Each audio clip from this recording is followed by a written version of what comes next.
Okay, this is Andy Graham of the Ask Andy Show, and Alan asked a question.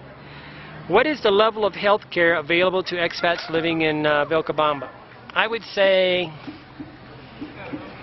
it's about a 5.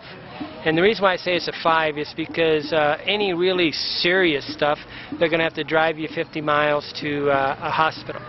But minor stuff, it's a 10 really. So it's kind of a weird thing because the health care here is free, the medicine is free, a lot of the stuff is free. But if you had something that was really traumatic, they do it. They will take you in a hospital, in an ambulance to Loja for free. So, but the level of education and the level of doctor expertise and all that stuff is only going to do for the minor stuff. If you really have major stuff, do it. But most of the time, what you discover with most expats is they don't really ever trust the local country they're in or the city they're in for major stuff, and they get on a plane and fly back to the United States.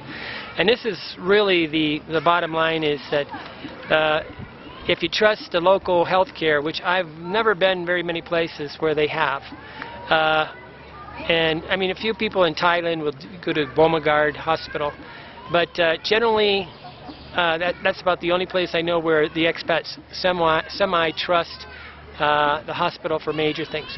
Most of them, the first major thing, when they think they're just life-threatening, they get on a plane and fly back home. So do you need a number 10 thing? No, because 90% of you are going to be on the plane flying home. And that's the question you should always ask yourself when you're living in a place. Do I trust this place to have a emergency operation for, I don't know, I guess an appendicitis or certain things, right? Do I trust it? And if you don't trust it, you don't really live here, right? Because the locals have to trust us. But the great part about it is, even though it's got on a 5 level, if you're really in great shape, it's absolutely free. So that's quite wonderful, right? So it's kind of a best of both worlds. But me, I know where I would fly for certain problems. I probably would, in a way, some ways I would fly to the Philippines so I could talk to somebody in English and go to one of these USA American Legion type. There's American Army approved hospitals in the Philippines that speak English, and so they're 10th the price, and that's where I got my MRI for $150 on my hip, bunch of x-rays.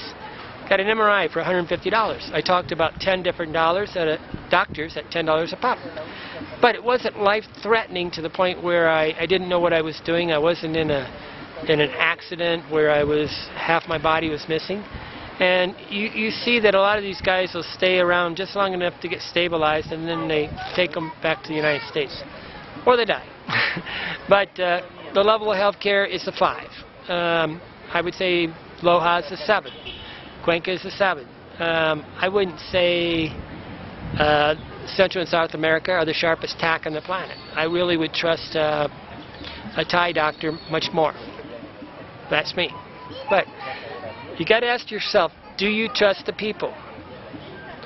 Guys don't even show up on time. How do you trust them? It's kind of funny.